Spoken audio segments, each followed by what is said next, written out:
Real vector spaces are commonly used in math. Think about working on a number line, Cartesian plane, or 3D coordinate system. But what makes up these vector spaces? And how can we understand these spaces so that we can go up to spaces of higher dimension?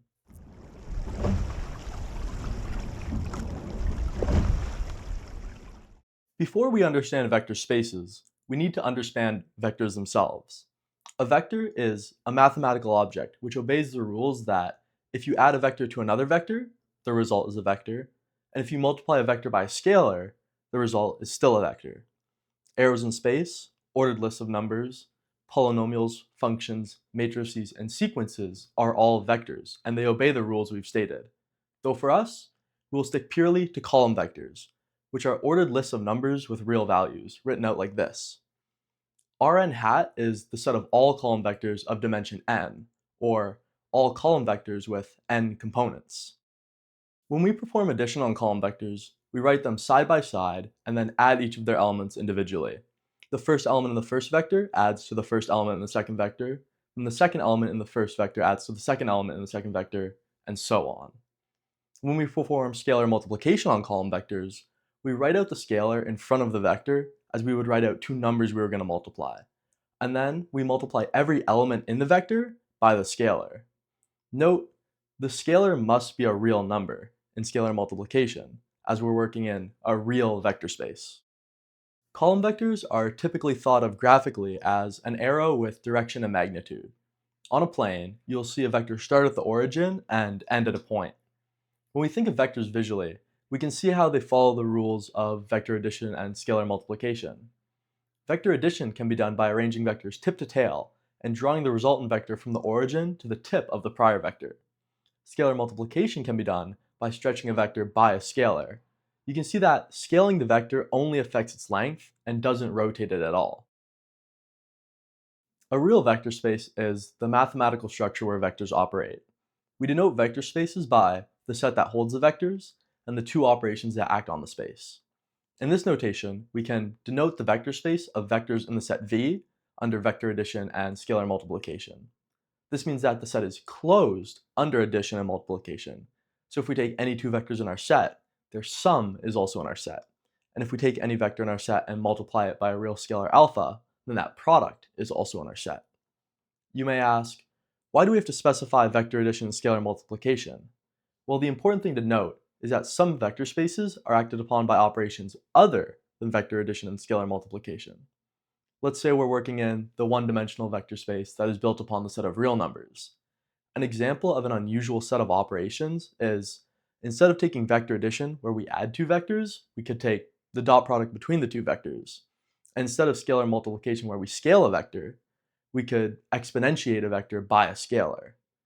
But if we don't need regular addition and multiplication, can't we just define any operations we want? Might as well make a vector space with some crazy operations to spice things up. Well, the important thing to note is that we have rules for our vector spaces, so we can't do that. Cue the axioms. There are 8 rules that vector spaces must adhere to called the axioms. 8 rules may seem like a lot, but you can separate these rules into categories. There are 3 rules for things that must exist, and 5 rules for the way the operations must work. Rules for existence all relate to the idea of the identity element. The identity element is a unique value, which when combined with another element in an operation, leaves the element unchanged. So there must exist an additive identity element called the zero vector. The zero vector is a vector where if we add it to any other vector, it will leave the other vector unchanged. Kind of like the number 0 in addition, if we add 0 to any number, we just get the same number. There must also exist a multiplicative identity, which is a scalar. So if we take a vector and scale it by the identity, then the vector is also unchanged. Like the number 1 in multiplication, if we multiply a number by 1, we get the same number. And finally, there must exist additive inverses, where if we add a vector and its additive inverse, we just get our 0 vector. Like with negative numbers, if we add a number and its negation, we get 0, the identity element. As for the rules on the operations, in a vector space, the addition operation must be associative, as in, the way we group vectors in addition doesn't change the result of our operation.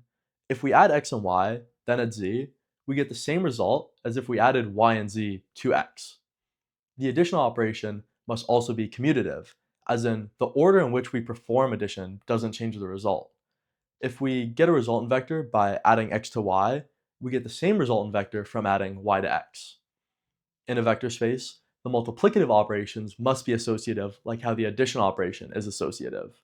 The way we group scalars that we scale vectors by doesn't affect the result of our operation. If we scale the vector by beta and then scale it again by alpha, it is the same as if we take the product of alpha and beta, then scale a vector by it.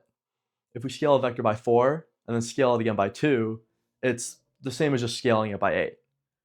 Distributivity over the vector operation means if you scale the sum of two vectors, it's the same as scaling each vector individually, then taking the sum. If we add these vectors x and y, take the resultant vector, and then scale it by alpha, it's the same as taking x and y, scaling them by alpha, and then taking the sum to get our resultant vector. And finally, there must be distributivity over scalar addition when we use our multiplicative operation. Adding two scalars and then applying them to the vector is the same as scaling the vectors individually and then adding the products. If we scale our vector by the sum of alpha and beta, we get the same result as if we take two of the same vector, scale them by alpha and beta, and then add them together. These axioms define our real vector spaces. A space that defies these axioms is unphysical. Imagine if we added 4 plus 3 to get 7, but then if we added 3 plus 4, we got a different result. It just wouldn't make sense. So if we go back to our earlier example, we can see why these operations cannot define a vector space, since they obviously break the axioms. Now, a vector subspace is a vector space that is also a subset of another vector space. Imagine that we have a vector space W, where W is the subset of V. Now, we can check over all the axioms that we previously learned to show that W is a vector space, but that would take too long. So instead, we can show a different set of properties, and if these properties hold, then all the other axioms hold. For subspaces, the zero vector of the original space must be contained in the subspace must be closed under the operations of the original space, so for us, the subspace must be closed under vector addition and scalar multiplication.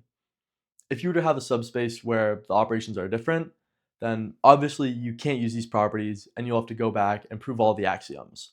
But for all we're concerned, with just these three properties, you can prove that a subset is a subspace. In case you forgot, closure under vector addition means that for any W1 and W2 in the subset, W1 plus W2 is also in the set. And closure under scalar multiplication means that if we take any vector W in our subset and multiply it by a real scalar, that product is also in our set. Okay, let's start messing with subspaces. Well, for starters, we'll make our original set R2, or the entire Cartesian plane.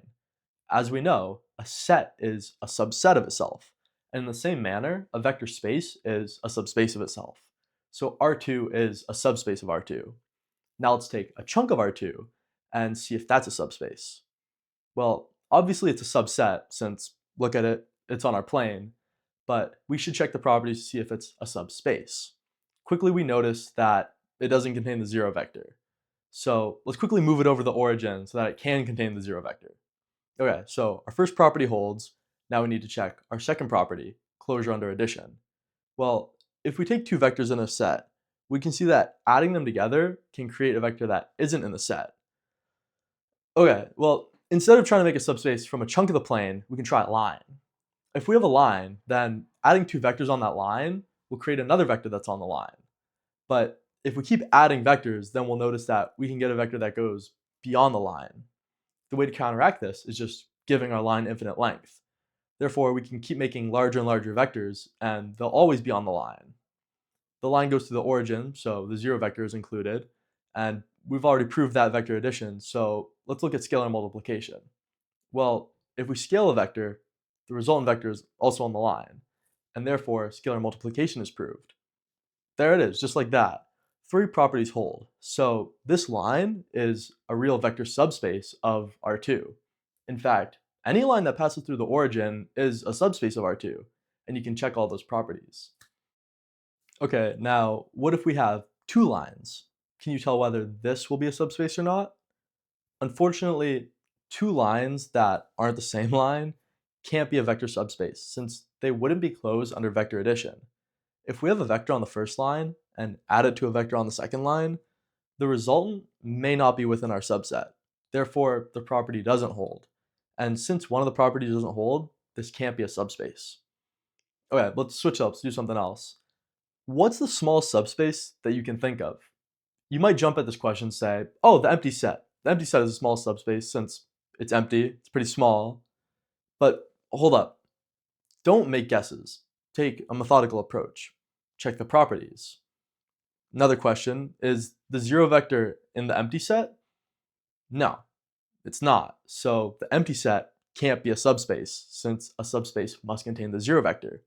Well, if that's our limiting property, then the real small subspace is just the zero vector itself. The set with only the zero vector contains the zero vector, and if only the zero vector is in our set, then closure under vector addition is just adding the zero vector to itself, which is still the zero vector, and closure under scalar multiplication is just multiplying the zero vector by a scalar, which gives us a zero vector. So the small subspace that we can have is just the zero vector. There are some important theorems to know about vector spaces. If W1 is a subspace of V and W2 is a subspace of V, then the intersection of W1 and W2 is also a subspace. If these are both subspaces, then they have to hold the three properties. And now we just check that their intersection also holds the three properties. Well, the zero vector is in both W1 and W2, so it's in their intersection. And if we have an x and y that are in W1, then x plus y has to be in W1. Whereas if we have an x and y in W2, x plus y has to be in W2. And if x is in W1, then alpha x is in W1. Same with W2, same with the intersection. Therefore, if we have two subspaces, their intersection is also subspace. Looking at it visually, if our set is R3, then a subspace could be a plane that passes through the origin. So if we take two planes that pass through the origin, then their intersection will be a line where they meet. And before we already looked into how a line is a subspace. So the intersection of the two planes is a subspace. Now let's look at the union of subspaces. The union of two subspaces is often not a real vector subspace.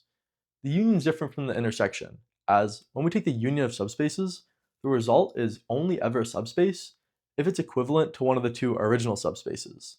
This pretty much means that if your union is proper and is not equal to either of the two original subspaces, it will not form a subspace. Let's prove this.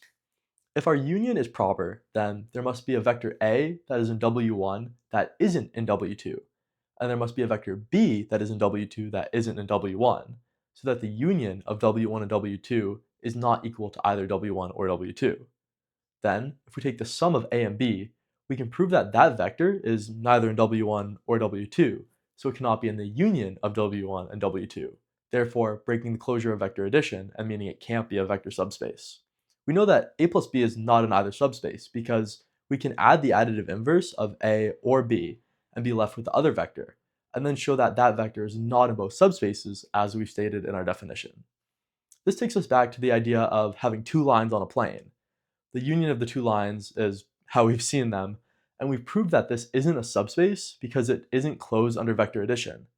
If we take a vector on one line and add it to the vector on the other line, the resultant vector won't be in our subset and therefore won't be in our subspace. Now that we've learned the properties of real vector spaces, don't get stuck thinking about only arrows and simple lines in space. Really think about the properties of the spaces and apply them to new things, higher dimensional spaces, different types of vectors. Go attempt to use what you've learned, and I think you'll find it interesting.